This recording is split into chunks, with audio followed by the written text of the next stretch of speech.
اب جن کے والدین زندہ ہیں وہ بھی توجہ سے سنیں، اور جن کے دنیا سے چلے گئے اللہ نے اپنی امانت کو اپنے پاس بلا لیا وہ بھی بڑی توجہ سے سنیں، کیونکہ والدین ایک ایسی ہستی ہیں کہ یہ زندہ رہیں تو تب بھی ان کے حقوق جاری رہتے ہیں، اور یہ دنیا سے رخصت ہو جائیں تو تب بھی ان کے حقوق جاری و ساری رہتے ہیں۔ حاضرین محترم، یاد رکھ لیجئے، جتنے بھی مذاہب پائے جاتے ہیں، اور ایک اندازے اور ریسرچ کے مطابق دنیا میں 4500 مذاہب پائے جاتے ہیں، ہر مذہب میں ان کے پیشوا اور بڑے کو ماننے کے بعد سب سے زیادہ جس کے حقوق کو ادا کرنے کا ہر مذہب زور دیتا ہے وہ حقوق کے والدین ہیں۔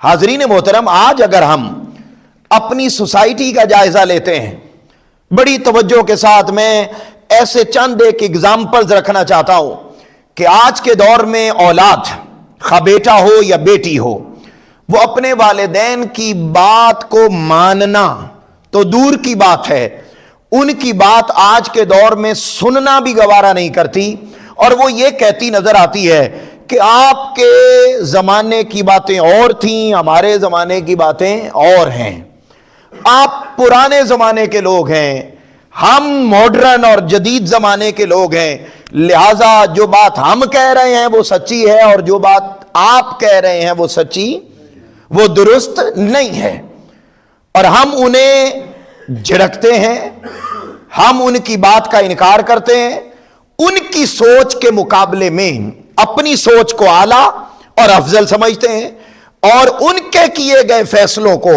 ہم تسلیم کرنے کے لیے تیار نہیں ہے۔ میں آپ کو بتاؤں کہ جیسے سورج مشرق سے نکلتا ہے اور مغرب میں غروب ہوتا ہے، یہ ایک اصول ہے اور یہ ایک فطری تقاضا ہے کہ اس نے مشرق سے ہی نکلنا ہے، اس نے مغرب میں ہی غروب ہونا ہے۔ ایسے ہی اولادیں میری بات کو سنیں، ایسے ہی یہ بھی اٹل حقیقت ہے کہ جس نے بھی اپنے والدین کی کہی ہوئی بات کے خلاف قدم اٹھایا، حقیقت میں اس نے کبھی بھی زندگی میں سکھ پایا ہی نہیں ہے۔ یعنی یہ اتنی بڑی حقیقت ہے کہ اس کا کوئی انکار نہیں کر سکتا۔ لیکن ہم آج کے دور میں وراثت تقسیم کرنے کا معاملہ آئے تو والدین کا حق ہڑپ کر جاتے ہیں، اگر گھر میں رکھنے کی بات آئے تو اب ہم اس معاملے میں تنگی اور بخل محسوس کرتے ہیں۔ ہمارے معاشرے میں اب تو والدین کو عدالتوں تک کے چکر لگوائے جاتے ہیں، انہیں ذلیل اور رسوا کیا جاتا ہے، ان کو اپنے مال میں حصہ دار نہیں سمجھا جاتا، صرف بیوی کے تانے سے کہ کہیں میں نے اپنے والدین پر خرچ کیا تو میری بیگم ناراض نہ ہو جائے، صرف اس بیگم کے ڈر کی وجہ سے اپنی اولاد اپنے والدین پر خرچ نہیں کرتے، اور ان کے لیے فراخی نہیں رکھتے، ان کے لیے کشادگی نہیں رکھتے، اور سب سے بڑھ کر اگر کوئی اپنے والدین کو نکال نہیں رہا، سب سے بڑھ کر اگر کوئی والدین کو عدالتوں کے چکر نہیں لگوا رہا، کوئی کسی پر خرچ نہیں کر رہا، تو اس سے بڑھ کر اور ظلم کیا ہے کہ رکھے ہوئے بھی پاس ہیں زمانے کو دکھانے کے لیے، لیکن ان کے پاس بیٹھنے کا وقت بھی ہمارے پاس نہیں ہے۔ جب سے موبائل آیا، والدین، حقیقی بات ہے کہ کائنات میں سب سے بے لوث رشتہ اگر کوئی ہے تو وہ والدین کا رشتہ ہے۔ یعنی آپ کو پڑھاتے ہیں، آپ کی تعلیم پر خرچ کرتے ہیں، آپ کو بڑے عہدے تک پہنچانے کے لیے جس دن سے آپ پیدا ہوئے، بلکہ پیدا ہونا بھی کیا، ابھی آپ پیدا بھی نہیں ہوئے، ماں کے پیٹ میں ابھی آپ آئے، اس دن سے اس نے تمہارا خیال رکھنا شروع کر دیا۔ ماں نے الگ رکھا، باپ نے الگ رکھا، ایک ایک لمحہ کہ اس کو کچھ ہو نہ جائے، اس کو کوئی نقصان نہ پہنچ جائے، یہ صحیح سلامت دنیا میں آ جائے۔ وہ جو 9 مہینے ماں باپ نے احتیاط کی، خیال رکھا، وہ بھی اسی اولاد کا پروٹوکول ہے جس کو قرآن نے بیان کیا۔ میں آتا ہوں اس طرف، لیکن میں ایک پکچر ابتدا میں آپ کے سامنے رکھ رہا ہوں کہ وہ والدین جو آپ کی ایک ایک لمحے کا خود کھائیں یا نہ کھائیں، لیکن اولاد کے منہ میں لقمہ دینے سے پیچھے نہیں ہٹتے۔ آپ نے مڈل کلاس میں، اپر مڈل کلاس میں آپ چلے جائیں، اور آپ کو کبھی بھی شادی بیاہ کی تقریبات میں والد کے کپڑے کبھی بھی آپ یہ نہیں دیکھیں گے کہ اس کے کپڑے اس کی بیوی بچوں سے زیادہ بہتر ہوں. آپ میری بات کی گواہی دیں گے کہ والد کے کپڑے، اس کا لباس، اس کا ساری ظاہری وضاحت، آپ کسی شادی پہ چلے جائیں، کسی ایونٹ پہ چلے جائیں تو آپ کو کیا ہوگا؟ والدین کے کپڑے، ان میں بھی والد کی کوشش یہ ہوتی ہے میں پرانے پہن لوں لیکن میرے بیوی بچے پرانے نہ پہنے. وہ سارا دن کماتا ہے، وہ سارا دن جد و جہد کرتا ہے.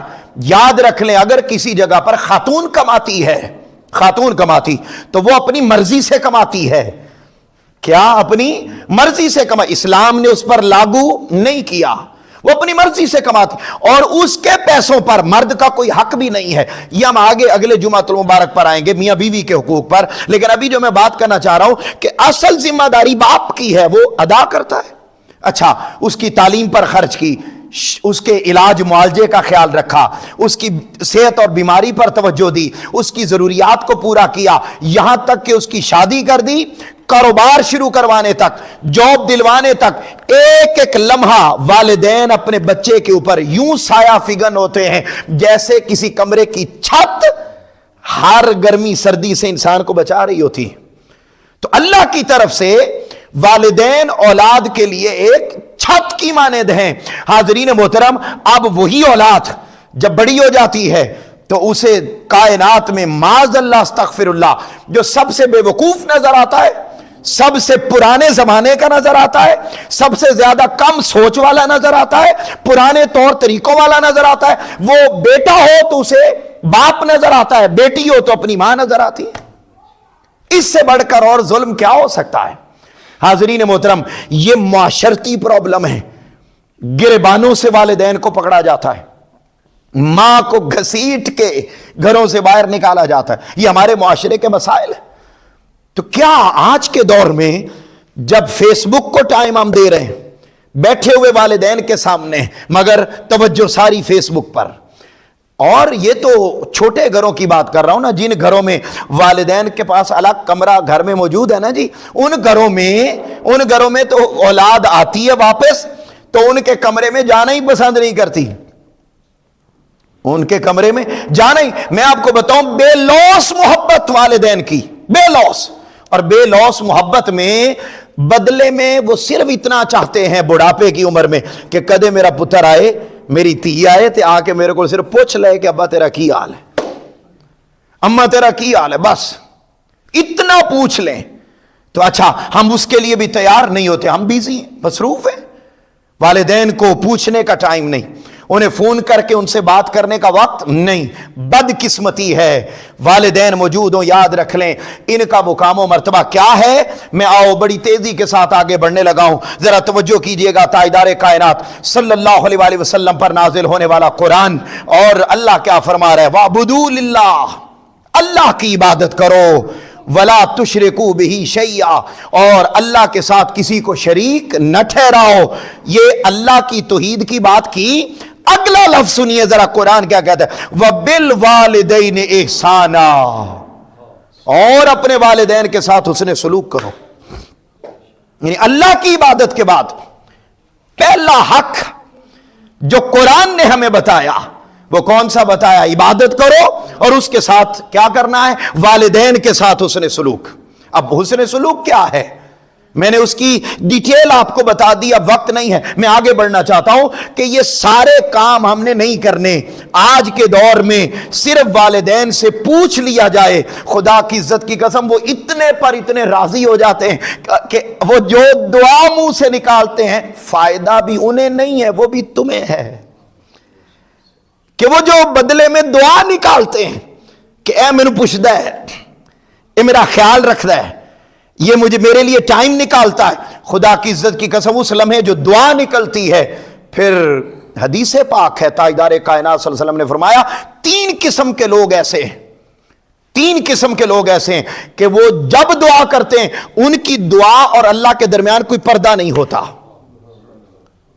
ذرا سنیے گا وہ حدیث پاک. پہلا فرمایا مسافر،